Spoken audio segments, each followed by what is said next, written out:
Yes, beta. Class 12, we are continuing with our chapter coordination compounds, and this is our lecture 7. In the lecture 7, we will be discussing about the third bonding theory, that is crystal field theory, CFT. We will be discussing about crystal field theory. Earlier हमने Werner's bonding of coordination theory है ना, Werner coordination bonding theory and valence bond theory VBT दोनों discuss कर रही थी। दोनों की limitation side की थी। वर्नर्स ने तो ना तो कॉम्प्लेक्सेस के कलर के बारे में एक्सप्लेनेशन दिया और ना ही कॉम्प्लेक्सेस की मैग्नेटिक प्रॉपर्टीज के बारे में एक्सप्लेनेशन दिया। वीबीटी ने मैग्नेटिक प्रॉपर्टीज के बारे में बहुत अच्छे से एक्सप्लेन किया। हमने कल के लेक्चर में डिस्कस भी किया था कि जब हमसे बात की जा रही थी अबाउट है ना पैरामैग्नेटिज्म, डायमैग्नेटिज्म, है ना मैग्नेटिक मोमेंट, सबके आंसर हमने बड़े अच्छे से दिए थे using the concept of VBT valence bond theory. Next जो हमने लिमिटेशन देखा था उसका ये था कि मैग्नेटिक प्रॉपर्टीज एक्सप्लेन करने के बावजूद कॉम्प्लेक्सेस के कलर को वैलेंस बॉन्ड थ्योरी वीबीटी अच्छे से एक्सप्लेन नहीं कर पाई थी। तो जो नेक्स्ट थ्योरी हम डील कर रहे हैं that is crystal field theory, CFT, which explains है ना how the complexes are coloured as well as they poses magnetic property.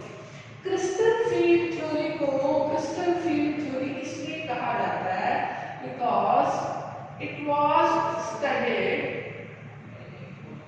by placing metal and ligand. It was studied by placing metal and ligand in a crystalline 3D environment. ठीक है, कैसे study किया गया? Metal और ligand को एक crystalline 3D environment में रखा गया और स्टडी किया गया है ना the effect of metal ligand interaction on d orbitals of central metal ion is the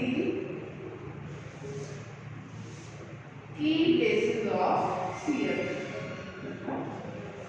CFT का की बेसिस क्या है कि मेटल और लिगेंड की जो इंटरेक्शन है, मेटल और लिगेंड की इंटरेक्शन से सेंट्रल मेटल आयन के d ऑर्बिटल्स पर क्या असर पड़ रहा है, इसको हम डिस्कस करते हैं अंडर CFT।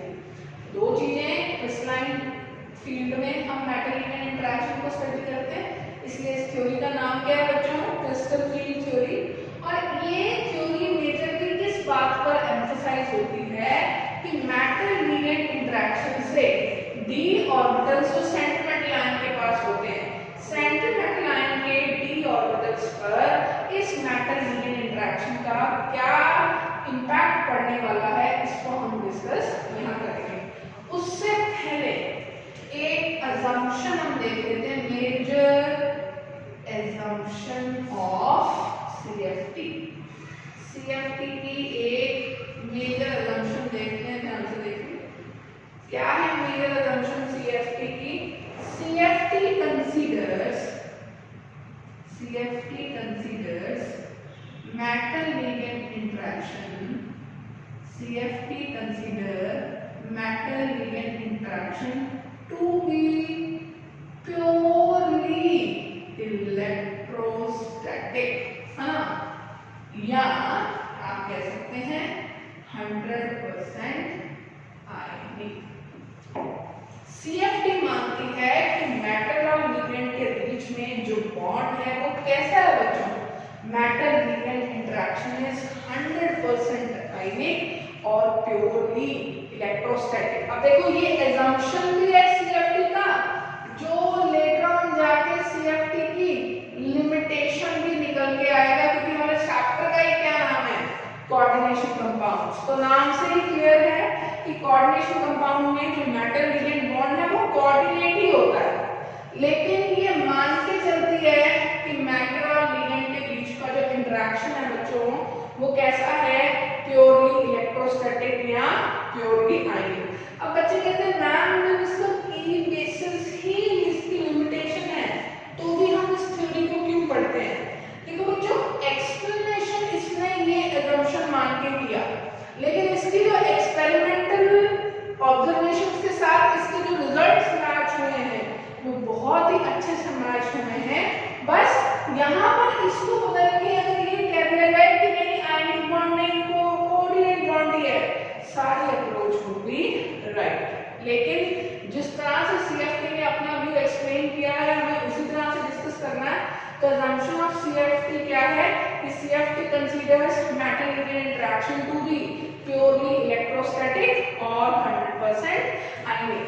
ये थ्योरी क्या मानती है? It considers central metal ion to be a point positive charge and ligand to be a point negative charge और डाइपोल, है ना। अगर न्यूट्रल है तो डाइपोल, अगर नेगेटिव चार्ज है तो पॉइंट नेगेटिव चार्ज। तो ये सेंट्रल मेटल आयन है, ये पॉइंट पॉजिटिव चार्ज, ये लिगेंड है, ये पॉइंट नेगेटिव चार्ज, और इनके बीच में जो अट्रैक्शन है that is responsible for the formation of coordination compounds according to CFT crystal field theory. दोबारा से देखें क्रिस्टल फील्ड थ्योरी को क्रिस्टल फील्ड थ्योरी इसलिए कहा गया क्योंकि ये थ्योरी स्टडी की गई by placing metal ligands in 3D environment. दूसरा, ये थ्योरी मेजर एम्फेसिस देगी कि मेटल लिगेंड इंटरेक्शन से सेंट्रल मेटल आयन के पास जो d ऑर्बिटल्स प्रेजेंट हैं उन d ऑर्बिटल्स की एनर्जी पर इस इंटरेक्शन का क्या इंपैक्ट निकल के आता है उसको हम डिस्कस करेंगे अंडर दिस CFT। फिर हमने कहा CFT मेजर assumption के साथ चलती है, यही assumption आगे जाके इसकी मेजर लिमिटेशन निकल के आएगी। और ये assumption क्या है? This theory considers metal ligand interaction to be purely electrostatic or 100% ionic। This theory considers कि metal ligand interaction 100% ionic है या प्योरली इलेक्ट्रोस्टैटिक है। मतलब ये थ्योरी मान के चलती है कि मेटल और लिगेंड के बीच का बॉन्ड 100% आयनिक है। ये थ्योरी सेंट्रल मेटल आयन को पॉइंट पॉजिटिव चार्ज मान के चलती है और लिगेंड को पॉइंट नेगेटिव चार्ज मान के चलती है in case the ligand is negatively charged. If the ligand is neutral having a lone pair it is considered to be a dipole। अब हर तरह के एनवायरनमेंट के लिए CFT की अप्रोच डिफरेंट है। अगर आपका एनवायरनमेंट ऑक्टाहेड्रल है तो CFT की अप्रोच ऑक्टाहेड्रल एनवायरनमेंट के अकॉर्डिंग होगी, और अगर हमारा एनवायरनमेंट टेट्राहेड्रल है या स्क्वायर लेवल है तो उसमें जो उसकी अप्रोच है वो उस हिसाब से होगी। सबसे पहले हम डिस्कस करेंगे CFT on octahedral complexes.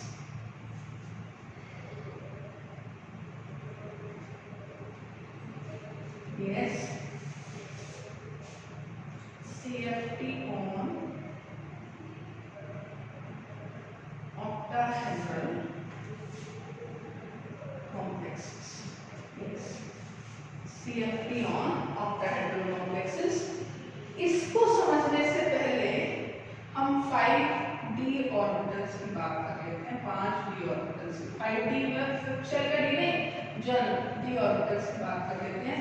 We have 5 types of d orbitals, है ना। 5 तरह के d ऑर्बिटल होते हैं जिनको दो सेट्स में बांटते हैं।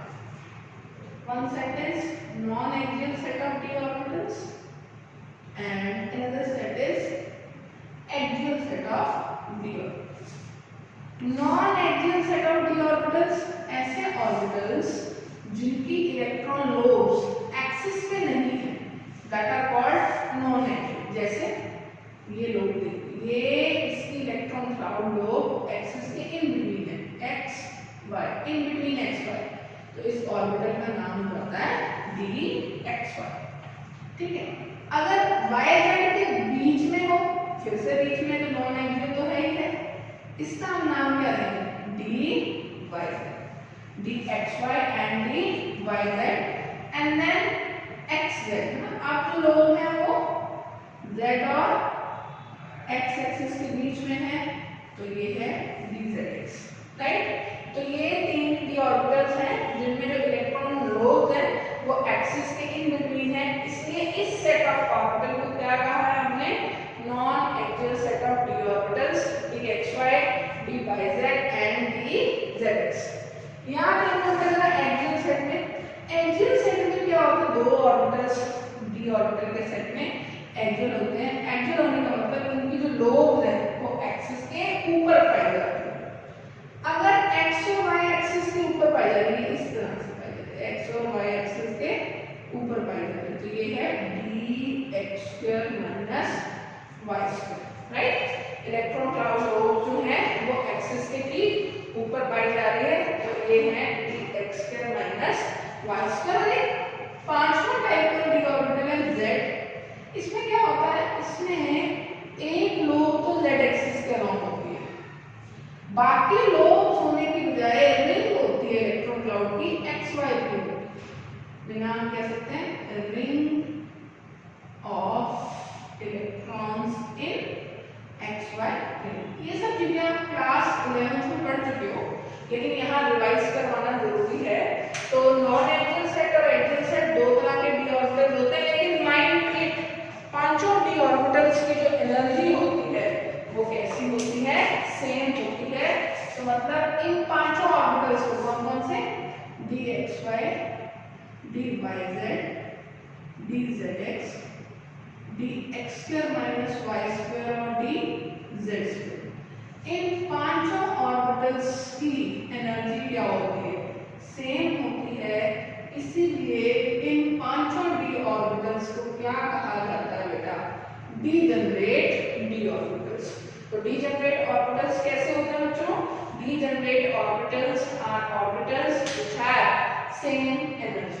ठीक है, अब हम डिस्कस करते हैं CFT ऑन ऑक्टाहेड्रल कॉम्प्लेक्स।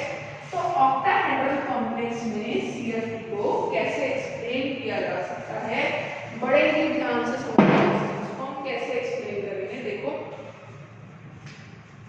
सबसे पहले बेटे क्या होता है, सबसे पहले इस तरह से ये मेटल आयन प्रेजेंट था, इसको हम कहते हैं फ्री मेटल आयन। ठीक है, ये फ्री मेटल आयन था, मतलब कोई भी लीगेंड इसकी सराउंडिंग्स में नहीं था, फ्री मेटल आयन था। जब ये फ्री मेटल आयन प्रेजेंट था, इसके पांचों डी ऑर्बिटल्स की एनर्जी बच्चों क्या थी, सेम है ना। हमने अभी बताया कि एक एटम में आने वाले सभी डी ऑर्बिटल्स की एनर्जी क्या होती है, सेम। ये फ्री मेटल आयन था, पांचों डी ऑर्बिटल्स की एनर्जी सेम होती है, और ये डी ऑर्बिटल है dxy, dyz, dzx, dx² - y² और dz, right. Free metal ion है, पांचों डी ऑर्बिटल्स की एनर्जी सेम है, और एनर्जी को मैं कुछ यहाँ पर ऐसे बढ़ता हुआ शो करूँ। अब क्या हुआ, इस फ्री मेटल आयन को आपने लीगेंड एनवायरनमेंट में छोड़ दिया, मतलब ये फ्री मेटल आयन प्रेजेंट था, अब आपने इसको लीगेंड के एनवायरनमेंट में छोड़ा।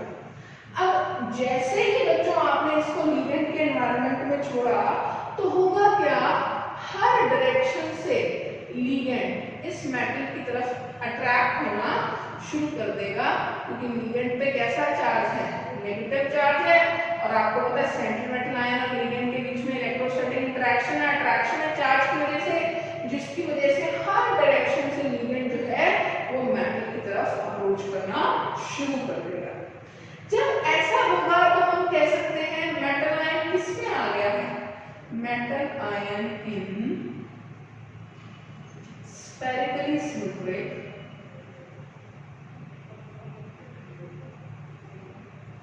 Ligand field. मेटल आयन किसमें आ गया है, स्फेरिकली सिमेट्रिक लीगेंड फील्ड में प्रेजेंट है। चारों तरफ से लिगेंड जो है वो मेटल की तरफ अट्रैक्ट होता हुआ आ रहा है। ये फ्री मेटल आयन है और ये है मेटल आयन इन spherically symmetric ligand field. Metal ion किसमें आ रहा है? स्फेरिकली सिमेट्रिक लिगेंड फील्ड में आ रहा है। अब जैसे ही मेटल आयन बच्चों इस स्फेरिकली सिमेट्रिक लिगेंड फील्ड में आ जाता है तो ये मेटल के पास भी क्या पड़े हैं? डी ऑर्बिटल्स पड़े, यहाँ कहीं डी ऑर्बिटल पड़े। तो क्या होता है, इस लिगेंड के इलेक्ट्रॉन्स और मेटल के इलेक्ट्रॉन्स में क्या हो जाती है? रिपल्शन। ठीक है, देखो बेटा, जब भी कभी बॉन्ड बनता है तो ऐसा नहीं है कि सिर्फ अट्रैक्शन ही होती रहती है, या ऐसा भी नहीं है कि कहीं दो स्पीशीज कंबाइन हुए उनमें रिपल्शन हो रही है तो रिपल्शन ही होती जा रही है। अट्रैक्शन और रिपल्शन दोनों चीजें पाई जाती हैं। ये बात अलग है, अगर बॉन्ड फॉर्मेशन फेवर्ड है तो पाई जाने वाली अट्रैक्शन रिपल्शन से ज्यादा डोमिनेटिंग होती है। तो मतलब अगर यहाँ मेटल और लिगेंड में बॉन्ड बन रहा है तो अट्रैक्शन भी हो रही है और रिपल्शन भी हो रही है, लेकिन बॉन्ड फॉर्मेशन हो रही है, इसका मतलब रिपल्शन से कहीं ज्यादा डोमिनेटिंग है क्या? अट्रैक्शन। तो जब भी मैं कहूं कि मेटल के टी इलेक्ट्रॉन और लिगेंड के इलेक्ट्रॉन्स में रिपल्शन हो गया तो रिपल्शन होने का ये मतलब नहीं है कि अट्रैक्शन हुआ ही नहीं या बॉन्ड बना ही नहीं। इनफैक्ट अट्रैक्शन डोमिनेटिंग था, बॉन्ड बना। मेटल लिगेंड में रिपल्शन की वजह से ये पांचों डी ऑर्बिटल्स की एनर्जी पहले से बढ़ गई। पांचों डी ऑर्बिटल्स की एनर्जी पहले से बढ़ गई। क्यों? जैसे लिगेंड पास आया नेट अट्रैक्शन डोमिनेटिंग है, लेकिन लिगेंड के इलेक्ट्रॉन और मेटल के डी ऑर्बिटल्स के इलेक्ट्रॉन्स में रिपल्शन बढ़ने लग गई, जिससे इन पांचों सेट ऑफ ऑर्बिटल्स की एनर्जी पहले से बढ़ गई। पांचों की बराबर बढ़ी। क्यों? हर डायरेक्शन से लिगेंड आ रहा है, हर डायरेक्शन में पड़े हुए इन ऑर्बिटल्स में रिपल्शन फील हो रहा है, वो क्या हो रहा है? सेम हो रहा है। तो पांचों D orbitals namely D X Y, D Y Z, D Z X, D X square minus Y square और डी जेड स्क्वायर, इन पांचों डी ऑर्बिटल्स की एनर्जी पहले के कंपैरिजन में बराबर से बढ़ गई है ना। मैंने पहले भी बताया बराबर क्यों बढ़ी। बराबर इसलिए बढ़ी क्योंकि मेटल आयन जो था वो स्फेरिकली सिमेट्रिक लिगेंड फील्ड में था, मतलब इसको भी रिपल्शन हर जगह से हो रहा है, हर जगह से बराबर, हर जगह से बराबर रिपल्शन हो रहा है। तो किसी भी तरह की शेप हो डी ऑर्बिटल की, सबको बराबर रिपल्शन मिलेगा और पांचों डी ऑर्बिटल्स की एनर्जी बराबर बढ़ गई। अब होगा क्या, दूर से तो सारे लिगेंड्स अट्रैक्ट हो रहे थे मेटल आयन की तरफ, लेकिन अल्टीमेटली मेटल आयन के चारों तरफ सिर्फ उतने ही लिगेंड्स रह पाएंगे जो कि मेटल आयन का कोऑर्डिनेशन नंबर है। हम जो CFT अभी डिस्कस कर रहे हैं वो किस पर डिस्कस कर रहे हैं? We are discussing CFT on octahedral complexes. तो शुरू में तो हर डायरेक्शन से मेटल आयन की चारों ओर लिगेंड अट्रैक्ट होना शुरू हो गया, लेकिन फाइनली कोऑर्डिनेशन नंबर के हिसाब से मेटल आयन किस में आ जाएगा? मेटल आयन आ जाएगा इन octahedral ligand field if the coordination number of metal ion is 6। अगर मेटल आयन का कोऑर्डिनेशन नंबर 6 है तो फाइनली बाकी लिगेंड्स छटते जाएंगे। मेटल आयन के चारों तरफ ऑक्टाहेड्रल एनवायरनमेंट में ही कितने लिगेंड्स रह जाएंगे? ये 6 लिगेंड्स रह जाएंगे। इस तरह से ये ऑक्टाहेड्रल एनवायरनमेंट में 6 लिगेंड्स रह जाएंगे। ठीक है, तो मतलब एक लिगेंड यहाँ पड़ा हुआ है, एक लिगेंड यहाँ है, ये बीच में आपके पास क्या है? Centre metal ion. एक लिगेंड यहाँ रह गया, एक लिगेंड यहाँ, एक लिगेंड यहाँ से आ रहा है और एक लिगेंड यहाँ से आ रहा है। यहाँ से जो लिगेंड आ रहे थे वो पीछे ही छूट गए, यहाँ से जो लिगेंड आ रहे थे वो पीछे ही छूट गए। क्यों? क्योंकि मेटल आयन ने किस एनवायरनमेंट में रहना है? ऑक्टाहेड्रल लिगेंड फील्ड में रहना है। अब बेटा अगर मैं यहाँ से एक्सिस पास करूँ तो ये दिख रहा है आपको, ये एक्स एक्सिस इस तरह से ये y एक्सिस और यहाँ से जाती हुई ये z एक्सिस, राइट। ये x axis, y axis, z axis. इसका मतलब है जो लिगेंड अप्रोच कर रहा है ऑक्टाहेड्रल एनवायरनमेंट में वो अलोंग द एक्सिस अप्रोच कर रहा है ना, x के अलोंग आ रहा है, z के अलोंग आ रहा है, y के अलोंग आ रहा है, अलोंग द एक्सिस आ रहा है। ऑक्टाहेड्रल एनवायरनमेंट में अगर आप कहें in between the axis ligand को लिगेंड मेटलाइन को अप्रोच कर रहा है तो ऐसा कहना गलत होगा। अब ऑक्टाहेड्रल एनवायरनमेंट में जो लिगेंड मेटल को अप्रोच कर रहा है वो सिर्फ कहां अप्रोच कर रहा है, along the axis. Along the axis कहने का मतलब बच्चों ने देखो पहले तो स्फेरिकल सिमेट्रिक हर डायरेक्शन से अप्रोच कर रहा था, अब हर डायरेक्शन से अप्रोच करने की बजाय सिर्फ एक्सिस के अलोंग लिगेंड आ रहा है। ये जो मैं एरोस शो कर रही हूं ये मैं लिगेंड के आने की डायरेक्शन शो कर रही हूं, समझ में आया। यहां से लिगेंड नहीं आ रहा, लिगेंड सिर्फ कहां से आ रहा है, अब अलोंग द एक्सिस अप्रोच कर रहा है। देखो यहाँ भी अलोंग द एक्सिस अप्रोच कर रहा है और यहाँ भी अलोंग द एक्सिस अप्रोच कर रहा है, अलोंग द एक्सिस अप्रोच कर रहा है। यहाँ देखो यहाँ भी अलोंग द एक्सिस अप्रोच कर रहा है ना, इधर से एक्सिस के बिल्कुल एक्सिस के सामने से आ रहा है, एक्सिस पर ही आ रहा है एक्चुअली, है ना, यहाँ भी एक्सिस पर आ रहा है। अब ऐसा करने से क्या हुआ बेटा, ऐसा करने से नॉन एक्सियल सेट में तो रिपल्शन और भी बढ़ गई क्योंकि मेटल के इलेक्ट्रॉन्स भी कहां पड़े हैं, एक्सिस में पड़े हैं और लिगेंड के अपने इलेक्ट्रॉन्स लेके कहां पे आ रहा है, एक्सिस के सामने से आ रहा है। तो मेटल और लिगेंड तो और पास आ रहा है और पास आने से इनमें इनके इलेक्ट्रॉन्स में होने वाली रिपल्शन भी बढ़ गई। जबकि नॉन एक्सियल सेट में क्या हुआ, इधर से जो लिगेंड आ रहा था वो पीछे छूट गया, अब जो इलेक्ट्रॉन आ रहा है वो एक्सिस के अलोंग आ रहा है, जबकि मेटल के इलेक्ट्रॉन्स कहां पड़े हैं, उससे दूर। मेटल के इलेक्ट्रॉन्स कहां पड़े हैं, उससे बहुत दूर पड़े हैं, मेटल के इलेक्ट्रॉन्स दूर पड़े हुए हैं। तो ऐसा होने से क्या हुआ, जैसे ही metal ion octahedral ligand field में आया, एक्सियल सेट ऑफ ऑर्बिटल्स में तो रिपल्शन पहले से और भी ज्यादा हो गया, जबकि नॉन एक्सियल सेट में रिपल्शन पहले से कम हो गया। तो अगर रिपल्शन पहले से कम हो गया तो एनर्जी भी पहले से कम हो गई।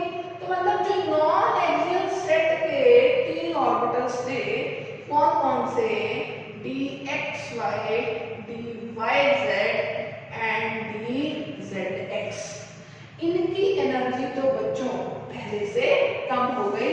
कब, जब metal ion octahedral ligand field में आया। ऑक्टाहेड्रल लिगेंड फील्ड में आने से लिगेंड सिर्फ एक्सिस के अलोंग अप्रोच करने लग गया और जो दूसरा सेट है उसकी एनर्जी पहले से बढ़ गई, dx² - y² और dz², है ना। तो नॉन एक्सियल सेट की एनर्जी पहले से जो है वो कम हो गई क्योंकि इसमें रिपल्शन कम हो गया, लेकिन एक्सियल सेट में तो और पास आ गया लिगेंड मेटल के d ऑर्बिटल्स के, जिससे रिपल्शन जो है वो इंक्रीज हो गई। तो कहने का मतलब जब free metal ion octahedral ligand field में आया, इसके पांचों d ऑर्बिटल्स की एनर्जी सेम नहीं रही, ये दो सेट ऑफ डिफरेंट ऑर्बिटल्स में बदल गया। नॉन एक्सियल सेट की एनर्जी पहले से कम हो गई और इस ऑर्बिटल सेट को एक नया नाम दिया गया T2g और इस axial set of d orbitals की एनर्जी पहले से बढ़ गई और इनको नाम दिया गया Eg। और ये जो डिफरेंस आ गया इन दोनों की एनर्जीज में, इसको कहा गया delta O। What is delta O? Delta O is called crystal field splitting energy in octahedral ligand field. Right? What is delta O? Delta O is crystal field splitting energy in octahedral ligand field. इसमें कहा गया कि हर electron जो Eg में जाएगा उसकी energy +0.6 delta O से increase हो जाएगी और हर एक इलेक्ट्रॉन जो T2G में जाएगा उसकी एनर्जी -0.4 डेल्टा O से कम हो जाएगी। हर एक इलेक्ट्रॉन जो Eg में जाएगा उसकी एनर्जी +0.6 डेल्टा O से इंक्रीज हो जाएगी, T2G में जाएगा तो -0.4 डेल्टा O से कम हो जाएगी। कई बुक्स इस डेल्टा O को 10dQ, dQ एक आर्बिट्रेरी यूनिट है, कुछ बुक्स में शो की जाती है। इस dQ को हम डेका क्वांटम कह सकते हैं। इस dQ को हम क्या कह सकते हैं?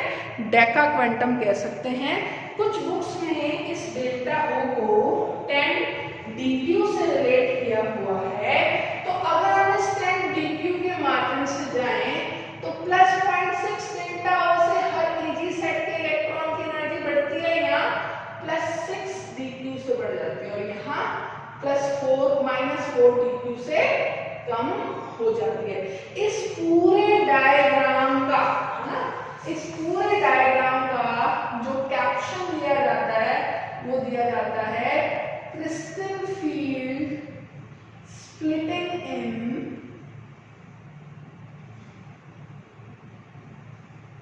ऑक्टाहेड्रल लिगेंड फील्ड, है ना।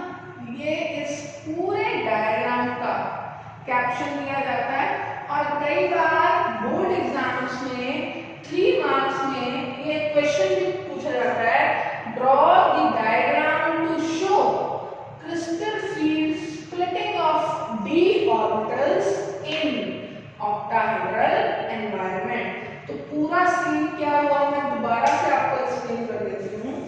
ये फ्री मैटर आयन था जहां पांचों d ऑर्बिटल्स की एनर्जी सेम।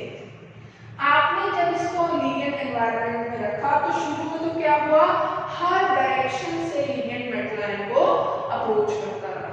जब लिगेंड हर डायरेक्शन से मेटल आयन को अप्रोच कर रहा था तो एक spherically symmetric ligand environment generate हो गया इस सेंट्रल मेटल आयन के चारों तरफ। उससे क्या हुआ, लिगेंड के इलेक्ट्रॉन और मेटल के डी इलेक्ट्रॉन्स में क्या पाई गई, रिपल्शन पाई गई। उस रिपल्शन की वजह से पांचों d ऑर्बिटल्स की एनर्जी पहले से बढ़ गई। फिर जैसे ही ये मेटल आयन अपने ऑक्टाहेड्रल एनवायरनमेंट में आया, बाकी आयंस तो छटते गए, सिर्फ 6 आयन जो है वो ऑक्टाहेड्रल एनवायरनमेंट में इस मेटल आयन के चारों तरफ अरेंज होकर रह गए। तो फाइनली जो मेटल आयन आया वो किसमें आया, ऑक्टाहेड्रल लिगेंड फील्ड में आया। इस लिगेंड फील्ड में आने पर हमने देखा कि जो लिगेंड अप्रोच कर रहा है वो सिर्फ एक्सिस के अलोंग अप्रोच कर रहा है। एक्सिस के अलोंग अप्रोच करने का मतलब एक्सिस के इन बिटवीन लिगेंड अब नहीं आ रहा, लिगेंड सिर्फ किसके अलोंग आ रहा है, एक्सिस के अलोंग आ रहा है। ऐसा करने से क्या हुआ, जिन d ऑर्बिटल्स के इलेक्ट्रॉन्स एक्सिस में ही पड़े थे उनमें तो रिपल्शन और भी बढ़ गया, जिनके d इलेक्ट्रॉन्स एक्सिस पर नहीं पड़े थे उनमें रिपल्शन पहले से कम हो गई। तो जो d set of energy orbital है वो 2 सेट ऑफ एनर्जी ऑर्बिटल से बढ़ गया। लोअर एनर्जी वाला non axial set dxy dyz dzx, इसको क्या कहा गया, t2g सेट, और हायर एनर्जी वाला pg सेट dx2 y2 और dz2। दोनों के बीच में जो एनर्जी डिफरेंस आ गया उसको हमने क्या कहा, डेल्टा O या 10dQ। हर Eg में जाने वाले ऑर्बिटल की एनर्जी 0.6 डेल्टा O से बढ़ गई और T2G ऑर्बिटल्स में जाने वाले इलेक्ट्रॉन्स की एनर्जी -0.4 डेल्टा O से कम हो गई। तो जब भी कैप्शन लिखेंगे इस डायग्राम का तो कैप्शन हमेशा ये लिखेंगे, this is the diagram showing crystal field splitting in octahedral ligand field. Octahedral ligand field के बाद हम थोड़ा सा स्ट्रॉन्ग फील्ड और वीक फील्ड कॉम्प्लेक्सेस के बारे में देखेंगे जो कि VBT का लिमिटेशन था। सो गाइस, अभी तक हमने जो डिस्कस किया वो ये डिस्कस किया कि according to CFT in octahedral field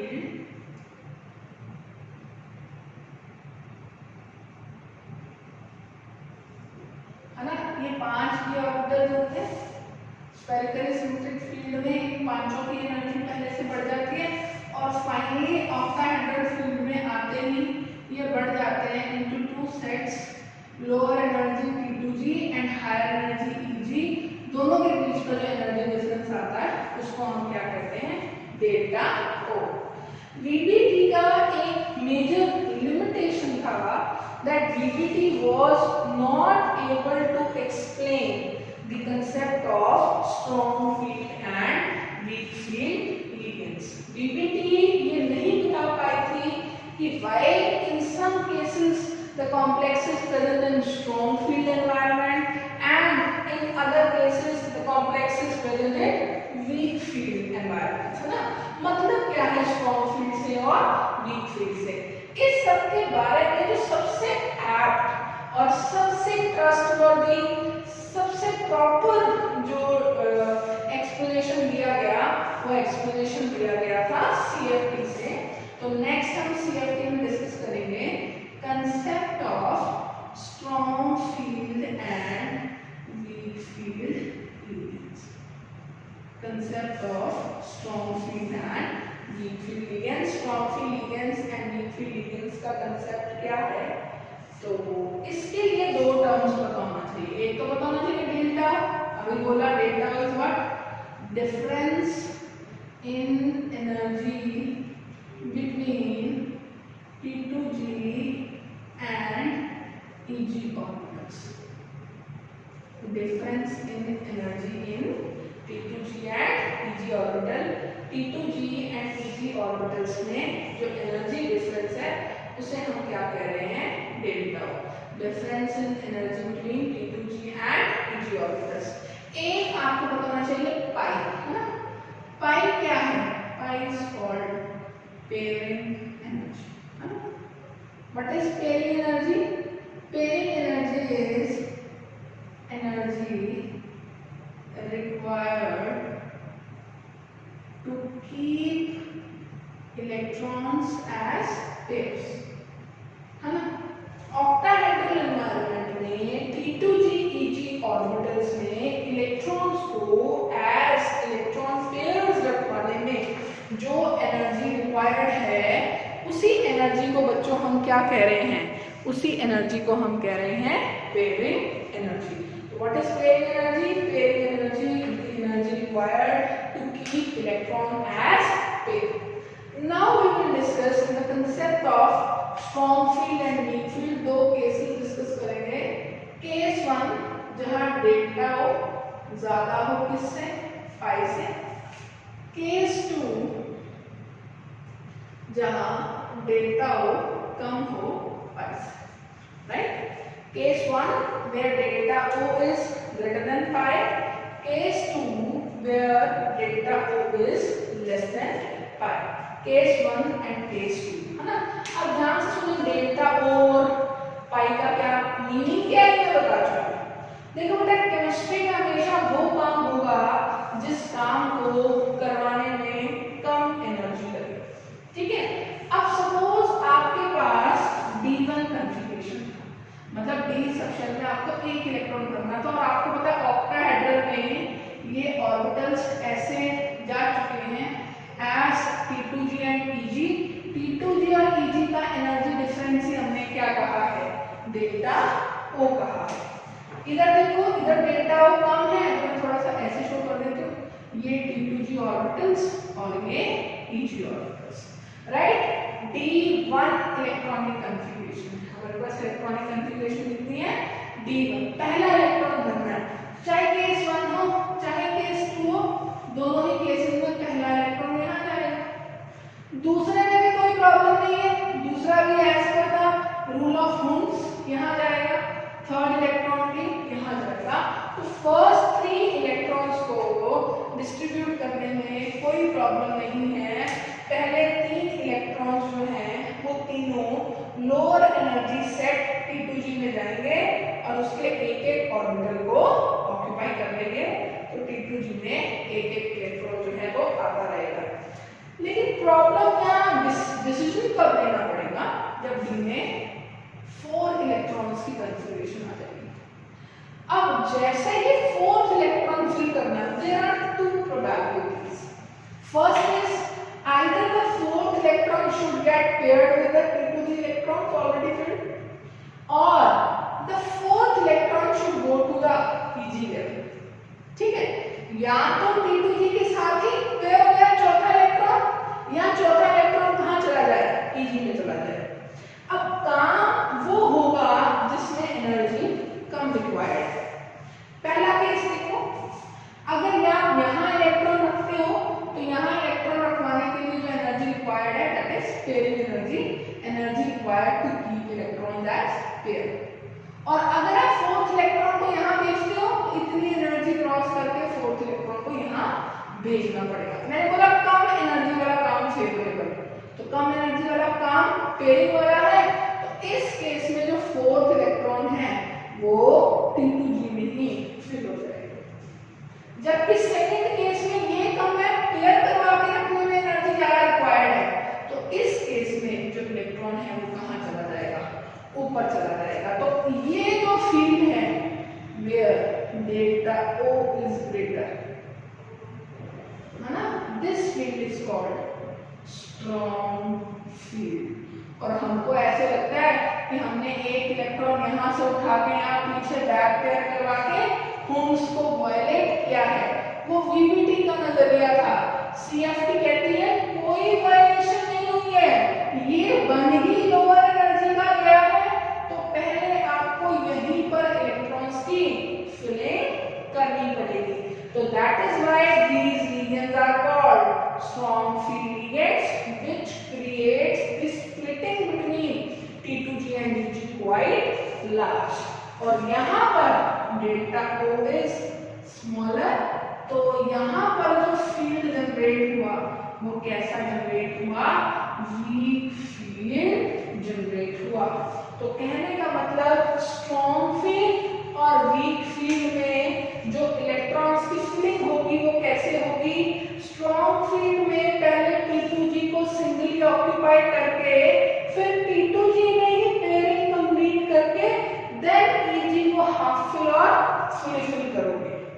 जबकि वीक फील्ड में, है ना, वीक फील्ड में क्या होगा, पहले T2G हाफ फिल्ड होगा, फिर Eg हाफ फिल्ड होगा, फिर T2G में कंप्लीट फिलिंग करवाई जाएगी, followed by the complete filling in Eg orbitals. So this is how CFT is very well able to explain the concept of strong field and weak field ligand, as well as the difference between why some ligands are strong and why some ligands are weak.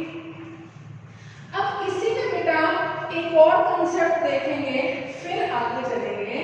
That concept is very important concept, and that concept is named CFSE. तो बहुत ध्यान से समझिएगा इस concept को. The concept of CFSE of complexes. CFSE is called crystal field stabilization energy. Crystal field stabilization energy, CFSE, crystal field stabilization energy. What is crystal field stabilization energy? कैसे बात कर सकते हैं देखें. किसी भी कॉम्प्लेक्स की CFSE निकालने के लिए ऑक्टाहेड्रल एनवायरनमेंट में जो फॉर्मूला है वो क्या है, ध्यान से देखें. CFSE for any complex in octahedral environment can be calculated as minus 0.4 into electrons in T2G minus 0.4 into electrons in T2G plus 0.6 into electrons in Eg whole multiplied by delta O.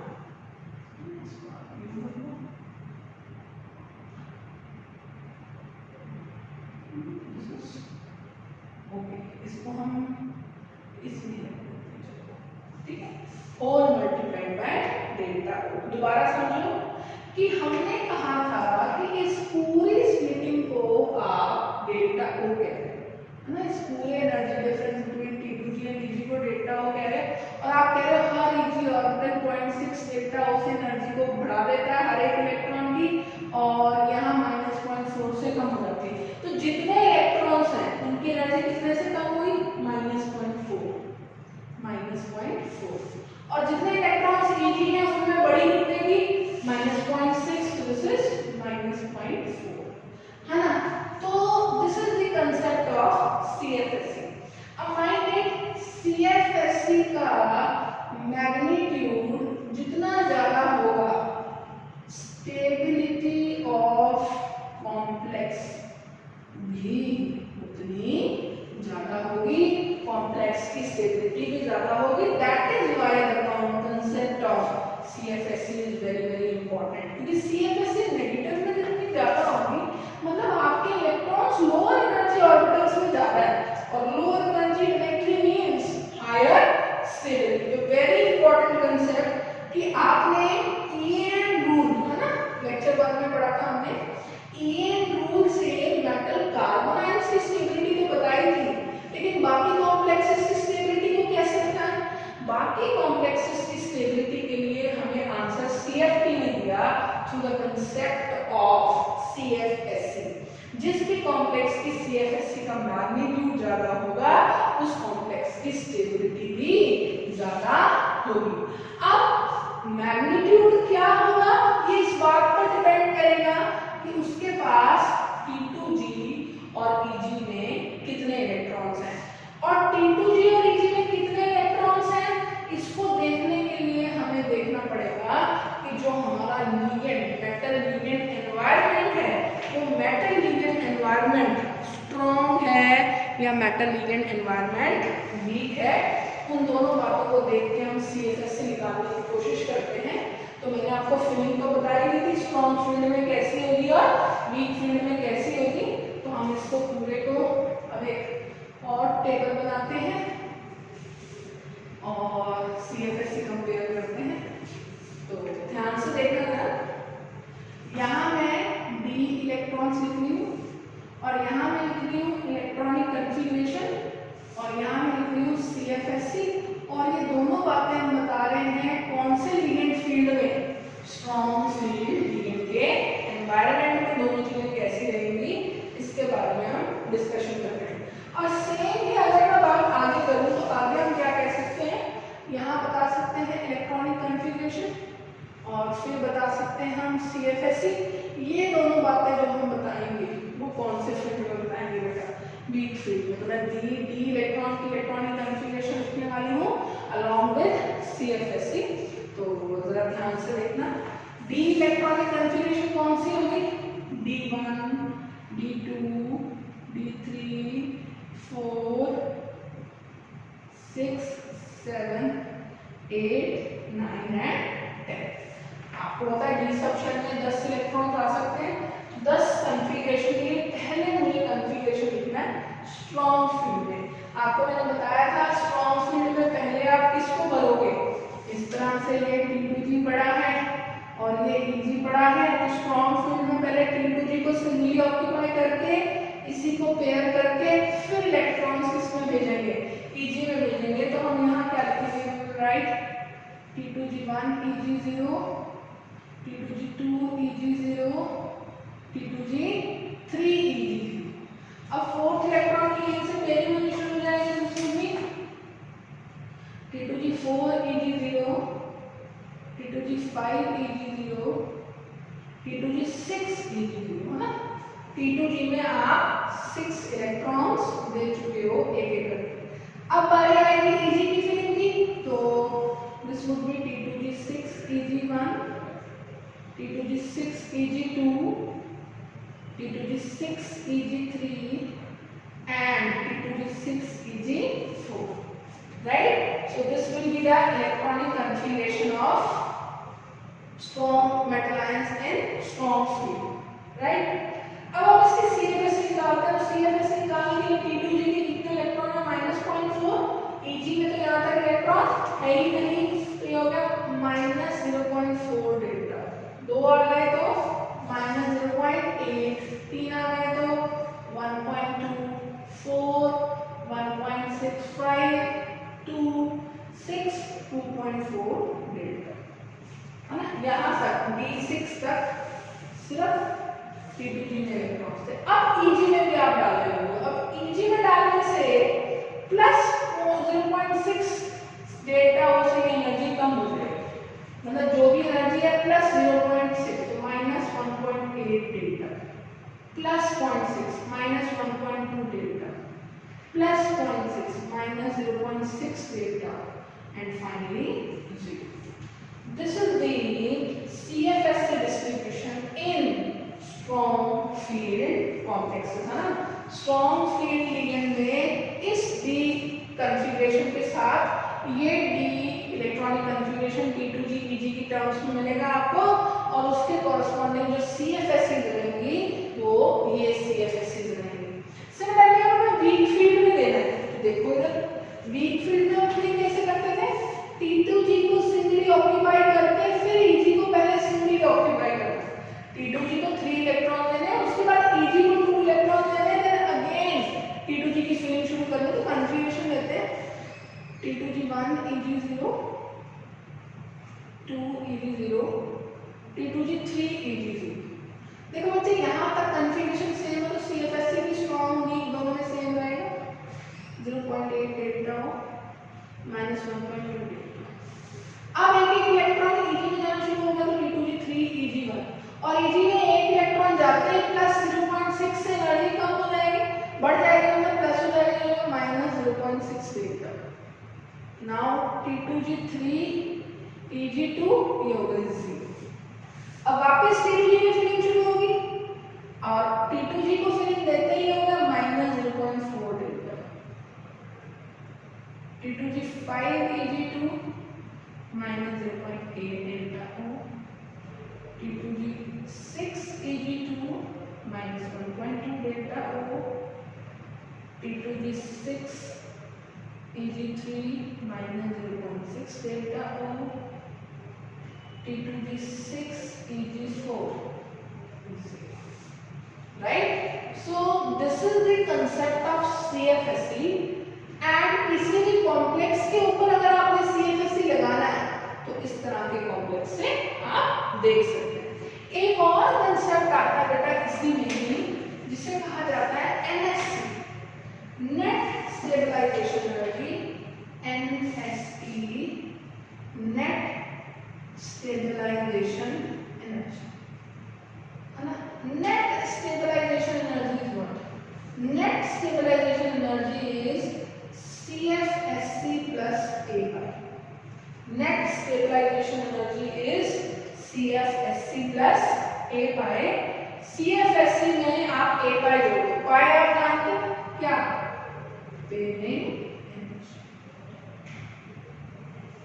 And what is A? A is number of electron pairs. अब कई books में इस net stabilization energy को ही क्या explain कर रखा है? CFSC. No, CFSC और NSE नेट स्टेबलाइजेशन एनर्जी दोनों में फर्क है। CFSC और नेट स्टेबलाइजेशन एनर्जी में जो डिफरेंसेस है वो मैंने आपको क्लियर कर दिए। CFSC में जब आप नेट पेयरिंग एनर्जी ऐड कर दोगे तब कंसेप्ट आएगा किसका? नेट स्टेबलाइजेशन एनर्जी का। एक एग्जांपल लेते हैं, हमारे पास एक कॉम्प्लेक्स है, suppose FeOX whole thrice 3 minus, FeOX whole thrice 3 minus, ये हमारे पास कॉम्प्लेक्स है। OX ऑक्सीलेट हो, -2 चार्ज हो रहा है, 3 ऑक्सीलेट है तो -6 चार्ज हुआ, और -6 -2 तो आयरन +3 है। Iron 3 plus configuration 3d5, iron 3 plus का बच्चों कन्फिग्रेशन क्या आ गया? 3,5, और ऑक्सीलेट अटैच है, तो ऑक्सीलेट अटैच होने की वजह से यहाँ जो फील्ड आयरन 3 प्लस और ऑक्सीलेट के बीच में जनरेट होता है वो फील्ड जनरेट होता है स्ट्रॉन्ग, है ना। अब वो जो स्ट्रॉन्ग फील्ड जनरेट हो रहा है वो स्ट्रॉन्ग फील्ड D5 यहाँ स्ट्रॉन्ग फील्ड, है ना। अगर मैं इसका कॉन्फ़िगरेशन देखूं T2G और Eg का, ये T2G है और ये Eg है, स्ट्रॉन्ग फील्ड 1 2 3 4 5, है ना, ये स्ट्रॉन्ग फील्ड है। तो CFSE तो कितनी हो गई, दिख ही रहा है आपको, CFSE होगी -2 डेल्टा, -2 डेल्टा। अगर मुझसे NSE पूछा जाए, net stabilization energy, that is CFSE -2 delta O, CFSE -2 delta O plus A pi, कितने इलेक्ट्रॉन पेयर है, 2 plus 2 pi, right? So this is the concept of CFSE and NSE, net stabilization energy as per explained by CFT, है ना। तो CFT आज जो हमने discuss की है, we have all together discussed CFSE on octahedral complexes। CFSE की जो बेसिक पोस्टुलेट्स हैं, बेसिक assumptions हैं, वो हर एनवायरनमेंट ऑफ लीनियर फील्ड के लिए सेम रहेंगे। मतलब CFT अगर मेटल लीनियर को एक क्रिस्टलाइन एनवायरनमेंट में रखकर स्टडी करती है, तो ऑक्टाहेड्रल में वो ऑक्टाहेड्रल एनवायरनमेंट में रखेगी, टेट्राहेड्रल में टेट्राहेड्रल एनवायरनमेंट में रखेगी, स्क्वायर प्लेनर में वो स्क्वायर प्लेनर एनवायरनमेंट में रखेगी, इसमें कोई चेंजेस नहीं होंगे। दूसरा कि वो मेटल और लीनियर की इंटरेक्शन से d ऑर्बिटल्स की एनर्जी पर उसका क्या असर पड़ रहा है, इसको डिस्कस करेगी। तो डेफिनेटली इसी को डिस्कस करेगी, ऑक्टाहेड्रल फील्ड में भी, टेट्राहेड्रल में भी और स्क्वायर प्लेनर फील्ड में भी, इन बातों में भी कोई डिफरेंस नहीं आएगा। तीसरी जो मेजर उसकी assumption थी कि हर लीनियर फील्ड में वो मेटल लीनियर इंटरेक्शन को क्या समझेगी बेटा, प्योरली आयनिक समझेगी, बिल्कुल आयनिक समझेगी। ऑक्टाहेड्रल एनवायरनमेंट में क्या हुआ, जो d ऑर्बिटल्स डीजेनरेट हुए, उनकी डीजेनरेसी जो करप्ट हुई, वो इस तरह से करप्ट हुई कि T2G ऑर्बिटल्स की एनर्जी पहले से कम हो गई, Eg की बढ़ गई। T2G सेट में जो ऑर्बिटल्स आए वो नॉन एक्सियल सेट था d ऑर्बिटल का, और Eg में जो आए वो एक्सियल सेट था d ऑर्बिटल्स का, ये बात, ठीक है। नेट स्टेबलाइजेशन एनर्जी जो NSE है, वो किसके बराबर होगी, CFSE प्लस A पाई के बराबर होगी, जहां A क्या होगा, नंबर ऑफ इलेक्ट्रॉन पेयर्स, और पाई क्या होगी बच्चे, पाई वहां होगी पेयरिंग एनर्जी। तो फिर एक नया कंसेप्ट डाला हमने CFSE का, strong field, weak field, linear का कंसेप्ट। तो बहुत सारी बातें यहाँ अभी तक हमने डिस्कस करनी है CFT के एक्सपोजर से, और अभी तक हमने जो एनवायरनमेंट डिस्कस किया है वो सिर्फ ऑक्टाहेड्रल एनवायरनमेंट डिस्कस किया है। आगे चल के हम डिस्कस करेंगे नेक्स्ट लेक्चर में CFT ऑन टेट्राहेड्रल कॉम्प्लेक्सेस, ठीक है। तो बड़े ध्यान से समझना, थोड़ा सा नए व्यूज, नए कंसेप्ट साइंस थ्योरी के, तो very carefully you should read and do read from NCERT as well.